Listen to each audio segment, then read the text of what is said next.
Hey everyone and welcome back to our new mini vlog. কেমন আছো তোমরা সকলে? আশা করছি সকলে খুব ভালো আছো। আমিও বেশ ভালো আছি।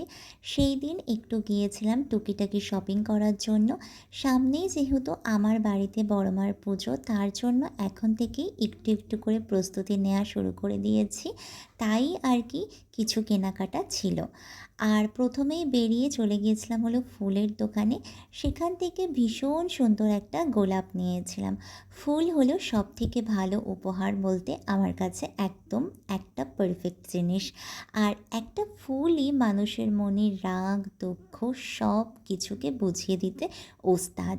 তারপরে সেখান থেকে আমাদের প্রয়োজনীয় জিনিস শপিং করে নিয়ে সোজা চলে এসেছিলাম বাড়ি যাওয়ার উদ্দেশ্যে। আর বাড়ি আসার আগে আমরা খেয়েছিলাম মোমো, সাথে খেয়েছিলাম কিন্তু চিকেন পকোড়া আর রেশমি কাঠি কাবাব। তো চলো আজকের ভিডিও এত অবধি, টাটা।